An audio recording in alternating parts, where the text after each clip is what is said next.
Ça, c'est moi après mon premier événement. Mais pour un peu mieux comprendre, revenons en arrière. Jeudi dernier, nous nous sommes rendus à Marseille sur un de nos événements pour 4 jours. Quoi de mieux que de commencer la journée en musique? En passant par Dua Lipa, ou bien Les Yeux d'Émilie, ou encore Jean-Jacques Goldman, autant vous dire qu'elles m'ont cassé les oreilles.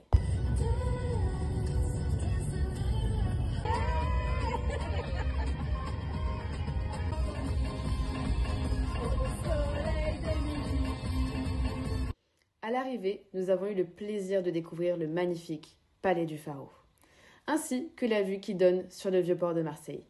Allez avouer, vous êtes jaloux. Par contre, on m'avait vendu du soleil et de la chaleur à Marseille, mais là, c'était plutôt du Mistral. Enfin bon, de toute façon, on n'est pas là pour les vacances. Sitôt arrivé, sitôt au boulot. Entre-temps, j'ai négocié un petit tour de chariot pour reposer mes petites gambettes. Comme on peut le voir, Cynthia est ravie. Puis, en me perdant un peu par hasard, je suis tombée sur l'immense amphithéâtre du Palais du Pharaon. Impressionnant, hein, n'est-ce pas? J'ai aussi assisté aux répétitions de la plénière, un moment nécessaire pour le jour J. Et personnellement, j'aurais pas aimé être à leur place. Parler devant 900 personnes, ça ne s'improvise pas. Au passage, j'en ai profité pour me faufiler dans les coulisses où j'ai découvert une montagne de câbles et d'ordinateurs. Chez la semaine des 4 jeudis, on aime bien faire les choses en grand. Notre plus grand challenge sur cet événement, transformer cet immense espace vide en un espace comme celui-ci, pouvant accueillir un grand nombre de personnes en moins de 24 heures. Alors, challenge validé?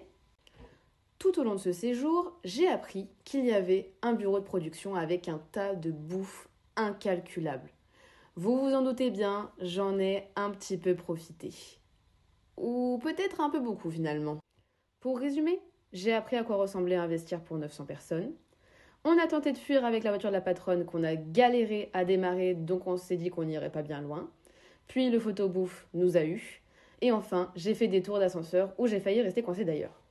Pour bien terminer ce bel événement qui avait pour thème la fête foraine, dites-vous que derrière ça, il y a une équipe qui cherche à caser des trucs dans une voiture remplie à ras-bord à 6h du mat sous -5 degrés.